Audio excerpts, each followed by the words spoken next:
Bueno, vean ustedes esta conversación entre alias Gavino y alias Pablo Beltrán, dos de las cabezas más importantes del ELN, por lo menos en lo que tiene que ver en cuanto al diálogo con el gobierno de Gustavo Petro. No necesariamente en el ámbito militar, recordemos que el ELN tiene una estructura confederada y por lo tanto pues cada uno de los frentes tiene su propio mando militar y digamos que en ese frente de la estrategia militar quizás Antonio García, quien está al otro lado de la frontera con Venezuela, puede ser más relevante. Pero en este caso, alias Pablo Beltrán y alias Gavino tienen la palabra y han dicho que están apoyando o que apoyan las iniciativas del gobierno de Gustavo Petro de llamar la gente a la calle.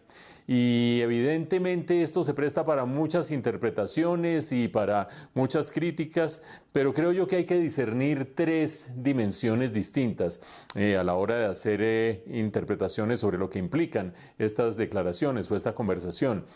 Lo primero, es muy interesante que este apoyo venga del lado del ELN. Por supuesto que está en conversaciones con el gobierno, pero hay que tener presente que el ELN en el pasado no tuvo buenas relaciones con el M-19, nunca vio con buenos ojos la estrategia política del M-19 y hay serias diferencias en la historia de los dos movimientos y posteriormente en la historia del ELN respecto a Gustavo Petro. Por lo tanto, no son dos actores políticos o dos actores de la historia de Colombia o dos actores que en su momento estuvieron los dos del lado de la guerrilla que tengan muchas afinidades o muchas simpatías. Eso hace quizás más relevante este pronunciamiento del lado de alias Gavino.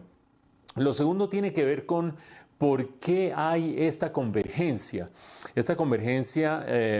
obedece a que tanto el presidente Petro como el ELN creen que la movilización popular es la base para avanzar en transformaciones políticas. Lo dicen ellos en la conversación, pero además hay que tener presente que en la agenda del ELN, en estos diálogos con el gobierno, pero antes en las negociaciones con el gobierno anterior y con el gobierno de Juan Manuel Santos, incluía un punto central y es la realización de asambleas populares, es decir, de consultas a la población para que sea la población la que termine decidiendo y la que termine afirmando qué es lo que quiere que se haga con las políticas públicas. En el caso de Gustavo Petro, pues ustedes han visto, él busca a la población, él busca movilizar a la población para encontrar allí el sustento político que le es cada vez más esquivo y es cada vez más escaso en otras dimensiones, por ejemplo en la dimensión institucional de su relación con el Congreso. Pero todo esto significa que necesariamente el ELN puede apoyar a Gustavo Petro para el año 2026, suponiendo que puede hacer una asamblea constituyente o que puede hacer un acto legislativo para reformar la Constitución,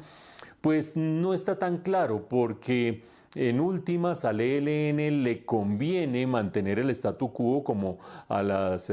Estado Mayor Conjunto de Disidencias de las FARC en el sentido de tener estas aguas tibias de los ceses al fuego y unos diálogos que no avanzan, porque eso les permite consolidarse regionalmente, consolidarse en distintas regiones del país desde el punto de vista militar y desde el punto de vista del control de los delitos y del crimen organizado. Pero eso no necesariamente significa que les parezca que Gustavo Petro es el mejor aliado y el mejor socio en el Estado colombiano para avanzar en ese propósito. Por el momento, los objetivos de unos y otros convergen, los objetivos de unos y otros son armónicos y por lo tanto en la coyuntura van a estar apoyando estas iniciativas del presidente Petro de llamar la gente a la calle. Otro cantar será cuando se aproximen las elecciones del año 2026 para ver si efectivamente a este y a los otros grupos al margen de la ley les interesaría eventualmente apoyar a Gustavo Petro.